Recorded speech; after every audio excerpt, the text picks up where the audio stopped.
삼라만상을 주장하시는 거룩하신 하나님 아버지, 코로나로 힘든 시기지만 변함없는 시간은 흘러 안식일을 맞이하게 하여 주시고 비대면이지만 예배드리게 하여 주신 은혜에 참으로 감사를 드립니다. 한 주간 하늘 본향을 바라보는 것이 아니라 세상을 바라보았던 죄악된 모든 요소들을 용서하여 주시고 이 시간 아버지께 영광 돌리며 찬양과 경배드리는 귀한 거룩한 예배 시간 되게 하여 주시옵소서. 아버지 하나님, 동굴 같은 이 현실, 그러나 하나님 아버지께서 계시니 위로가 되며 감사드립니다. 터널이라 생각하며 의의 태양이신 예수님의 그 사랑의 빛이 저희들 마음속 깊이 스며들게 하여 주셔서 하늘 백성으로서의 준비된 성도님들 되게 하여 주시옵소서. 이를 위하여 다가오는 21일 월요일부터 다음 안식일까지 서대두 목사님을 모시고 건강 세미나를 개최하고자 합니다. 준비하시는 모든 가정 위에 친히 함께 하셔서 이 터널을 잘 지나가게 하여 주시옵소서.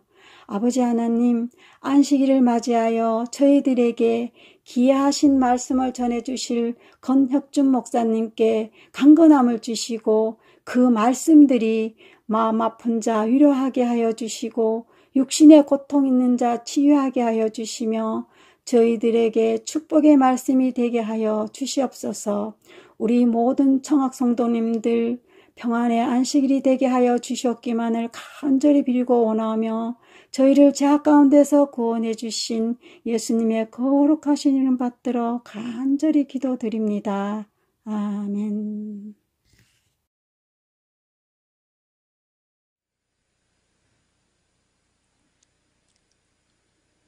우리 청학교회 성도 여러분, 한 주간 평안하셨습니까? 예, 오늘 이렇게 온라인 예배로 우리 성도님들과 함께 우리 각 가정에서 또 예배 드릴 수 있도록 인도하신 성령님의 은혜를 감사드립니다. 오늘은 부활 이후 생명이라고 하는 제목으로 함께 말씀을 나누도록 하겠습니다. 요한복음 11장 25절, 26절의 말씀입니다. 예수께서 가라사대 나는 부활이요 생명이니 나를 믿는 자는 죽어도 살겠고 무릇 살아서 나를 믿는 자는 영원히 죽지 아니하리니 이것을 내가 믿느냐. 요즘 코로나 블루, 코로나 우울이라고 하는 신조어가 생겼습니다.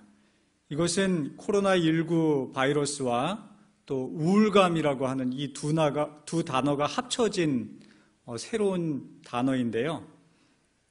코로나19 사태가 장기화가 되면서 우리의 일상에 큰 변화가 닥치면서 생긴 이 우울감과 무기력감을 나타내는 단어입니다.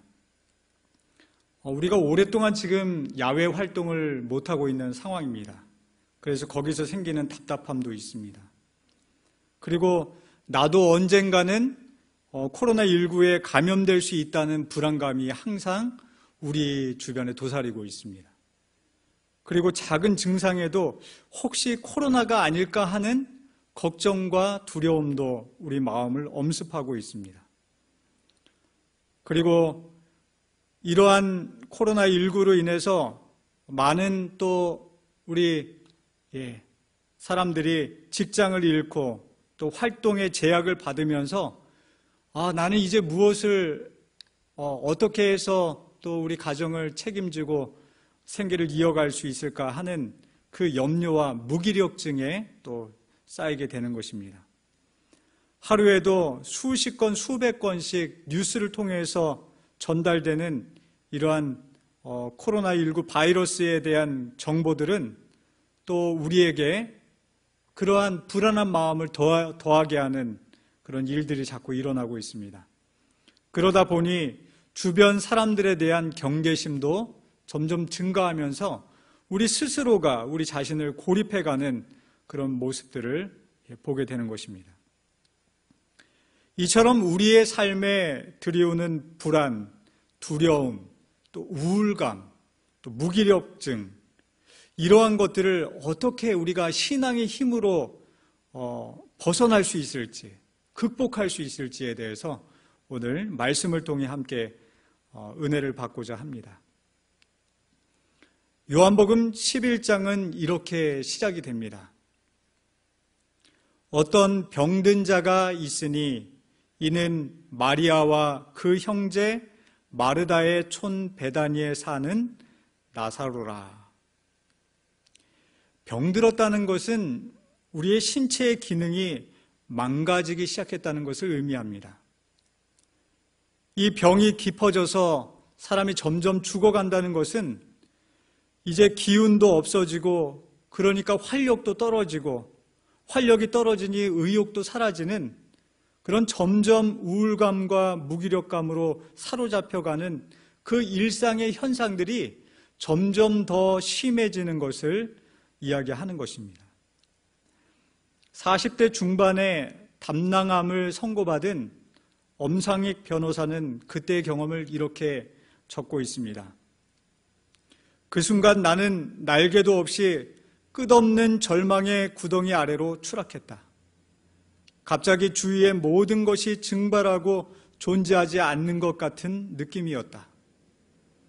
죽는다는데 더 이상 일을 할 필요가 없었다. 나는 방에 들어 누웠다. 모든 의욕이 상실됐다.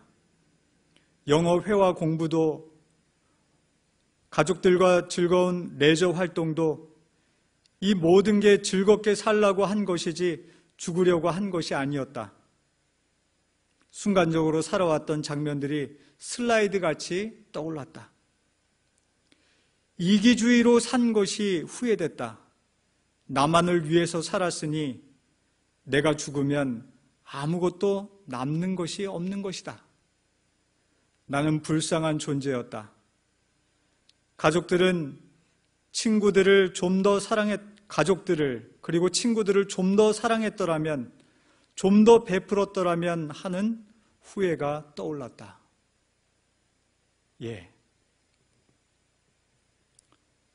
병든 나사로는 어떻게 되었을까요? 본문에 따르면 그는 결국 죽음을 극복하지 못하고 그곳으로 들어갔음을 보게 됩니다. 주여, 죽은 지가 나흘이 되었음에 벌써 냄새가 나나이다. 죽음은 생물의 생명이 없어지는 현상을 의미합니다. 생명이 없어지는 것입니다. 그래서 그 생명이 없어지는 것은 우리에게 수많은 절망감과 우울감과 공포와 두려움을 끝없이 가져다 주는 것입니다. 죽음이 끝이라고 생각하는 사람들은 이렇게 묻습니다. 누가 묻기를 죽은 자들이 어떻게 다시 살며 어떠한 몸으로 오느냐 하리니, 설령 다시 산다 해도 이 절망에서 어떻게 벗어날 수 있는가를 지금 묻는 것입니다. 아니, 이 죽음의 절망을 어떻게 벗어날 수 있는가를 지금 묻고 있는 것입니다. 이러한 죽음에 대해, 이러한 절망에 대해 성경은 무엇이라고 우리에게 말씀하고 있을까요? 하나님은 우리를 씨앗에 비유하고 계십니다. 여러분, 씨앗의 운명이 무엇인지 아시나요? 예. 고린도전서 15장 36절로 38절에 이렇게 말씀하고 있습니다. 어리석은 자여, 너의 뿌리는 씨가 죽지 않으면 살아나지 못하겠고, 씨앗의 운명은 죽지 않으면 다시 살지 못하는 운명을 가지고 있다라고 말씀하고 있습니다. 또 너의 뿌리는 것은 장래 형체를 뿌리는 것이 아니요 다만 밀이나 다른 것의 알갱이 뿐이로되 하나님이 그 뜻대로 저에게 형체를 주시되 각 종자에게 그 형체를 주시느니라. 씨앗은 그저 한 알의 알갱이로 땅에 떨어져 썩어 없어집니다.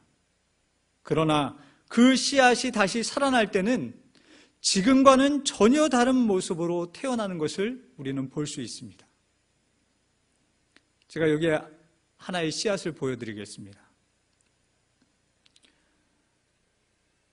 이 씨앗이 무슨 씨앗일까요?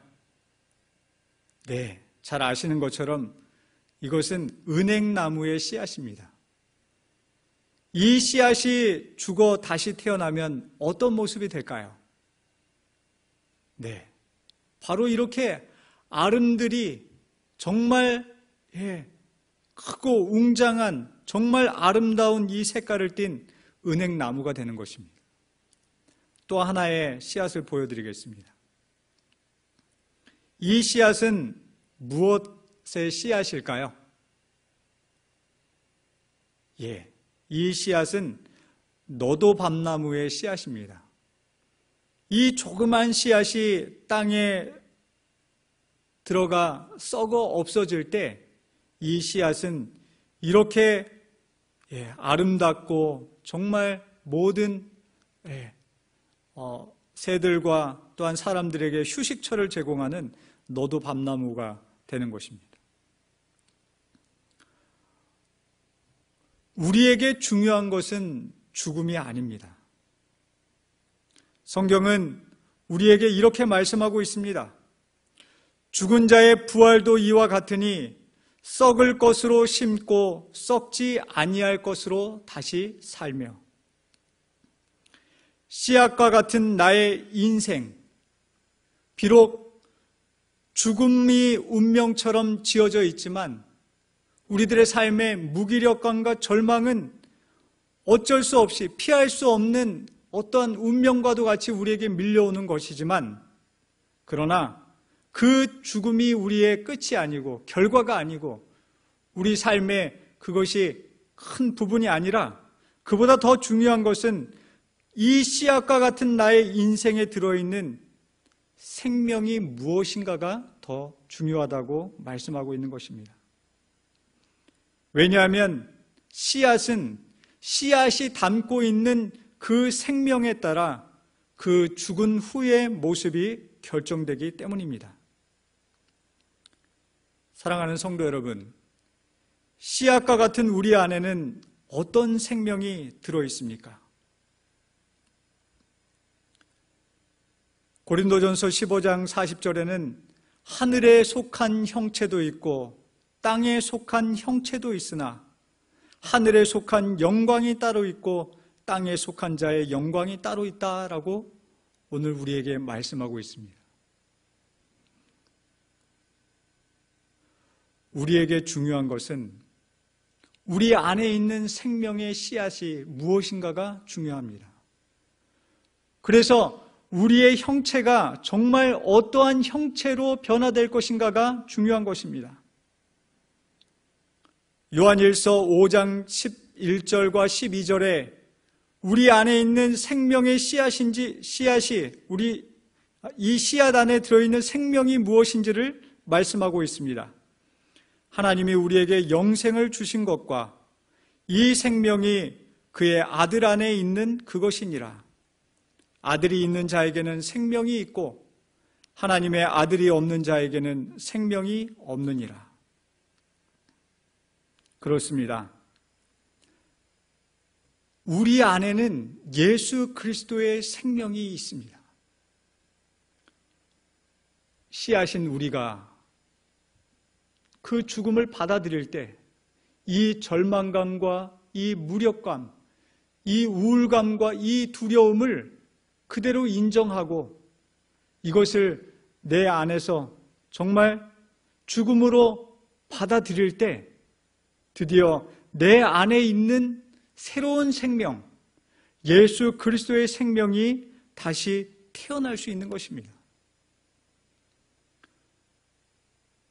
사도 바울은 이 생명을 경험하기 위해 이렇게 고백합니다. 고린도전서 15장 31절, 형제들아 내가 그리스도 예수 우리 주 안에서 가진 바 너희에게 대한 나의 자랑을 두고 단언하노니 나는 날마다 죽노라. 바로 이 고백, 사도 바울이 우리에게 들려주고 있는 나는 날마다 죽노라 라고 하는 그 이유를 우리는 오늘 생각해 보아야 합니다. 우리는 왜 날마다 죽어야 하는 것인가요? 바로 우리 안에 계신 예수 그리스도의 생명으로 하늘의 영광과 하늘의 형체로 다시 태어나기 위하여 죽는 것입니다. 사랑하는 성도 여러분,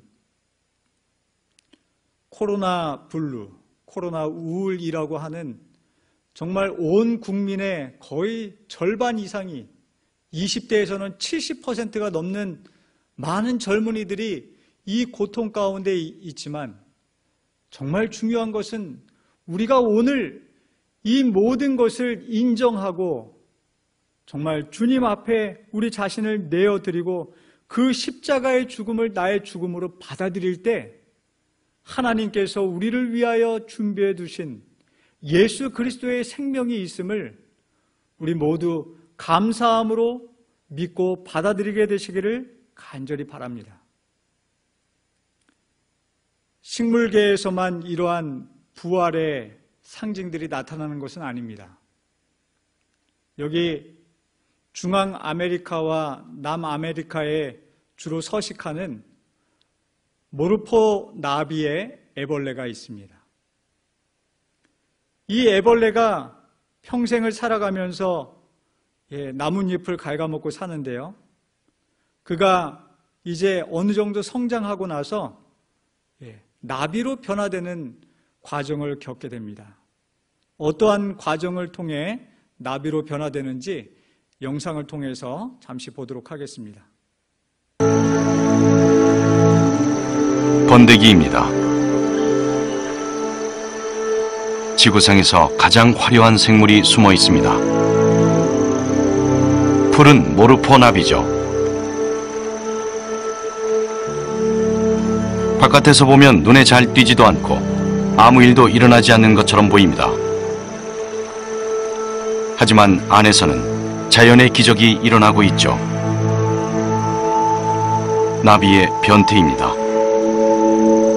내부에서 분비된 효소가 안에 있던 애벌레를 완전히 소화시켜 버렸습니다.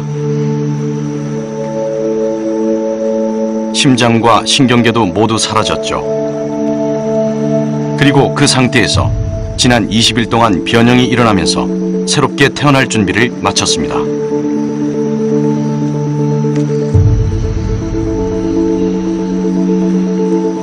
세계에서 가장 큰 나비 중 하나가 탄생하는 순간입니다.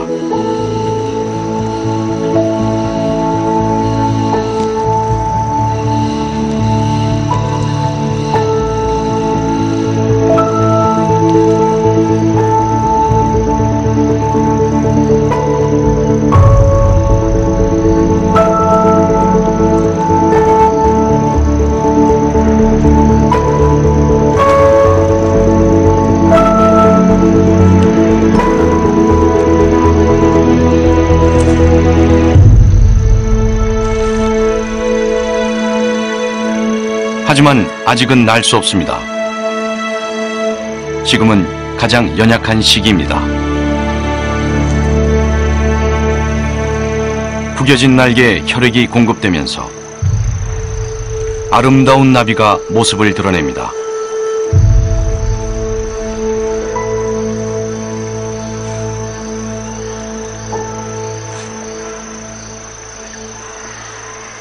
올빼미의 눈 같은 무늬는 포식자를 막아주고 반짝이는 푸른색 표면은 그 화려함으로 짝짓기 상대를 유혹할 수 있게 해줍니다. 이 모든 과정에 1시간 이상 소요됩니다. 자연의 섭리를 따르기 위해 나비가 처음으로 날아오릅니다.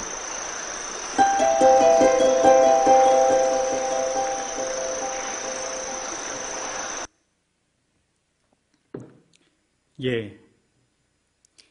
이 모르포 나비의 그 애벌레가 번데기 과정을 거치면서 그 이전에 있던 애벌레의 모든 모습은 사라지고 없어지게 됩니다. 그리고 그 안에서 이렇게 전혀 다른 새롭고 아름다운 모습으로 변화되는 것을 우리는 보게 되는 것입니다. 사도 바울은 이러한 변화를 매일 경험하기 위해 그리스도 안에서 날마다 자신이 죽는다고 고백합니다. 그리고 그 경험에 대해서 이렇게 설명하고 있습니다.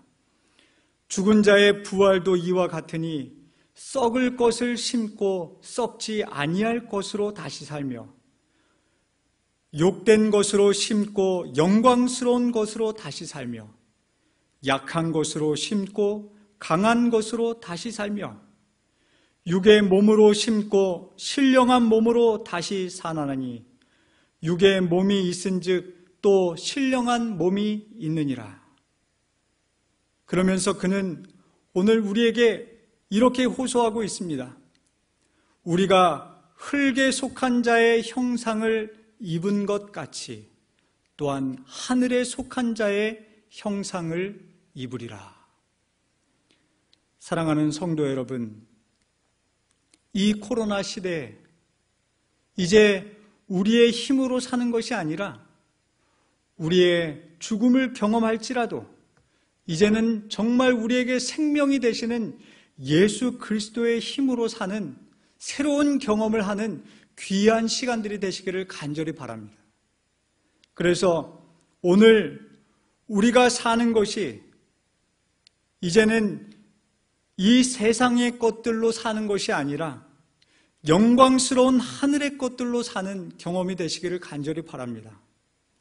우리 안에 있는 이 모든 악하고 약한 것들을 다 주님 앞에 내려놓음으로 예수 그리스도의 그 영적이고 신령한 그 강함으로 살아가는 특별한 시간들이 되시기를 간절히 바랍니다.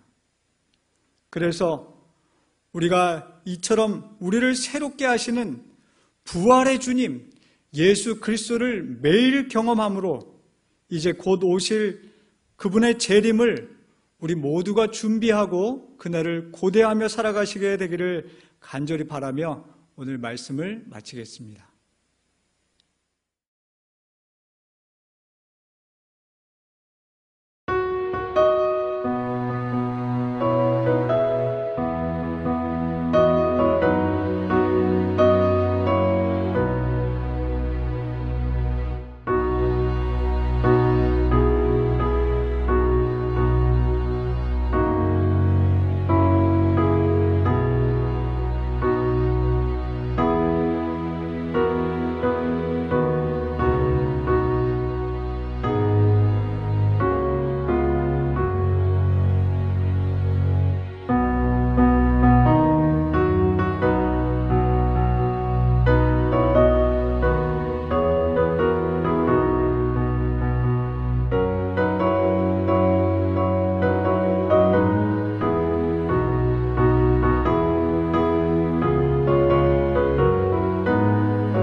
하늘에 계신 저희들의 아버지, 온 세상이 바이러스로 인하여 큰 고통 가운데 있습니다. 이 시간이 벌써 수개월째 지속되면서 저희 모두가 불안과 두려움과 우울감 또 무기력감에 휩싸이게 됨을 경험하게 됩니다. 아버지, 그러나 이제 저희들의 모든 연약함과 또 이 세속적이고 세상적인 모든 것들을 주님의 발 앞에 내려놓고 저희 자신은 죽고 저희들 안에 생명 되시는 예수 그리스도의 은혜로 살기를 간절히 원하오니 오늘 저희들의 부활의 소망이 되시는 주님, 저희 안에 임하여 주셔서 하늘의 신령한 은혜들로 저희가 새롭게 살아갈 수 있도록 축복하여 주시옵소서. 그래서 저희들의 하루하루의 삶이 예수님과 동행하며 예수님의 은혜로 살아가는 놀라운 부활의 신앙을 경험하는 귀한 삶이 될 수 있도록 축복하여 주시옵소서. 우리 약하고 연약한 가운데 있는 우리 사랑하는 청학교회 모든 성도님들의 각 가정을 아버지께서 붙들어 주시고 새로운 힘과 은혜를 부어주시기를 간절히 기도하오며 모든 말씀 예수님 의지하여 기도드립니다. 아멘.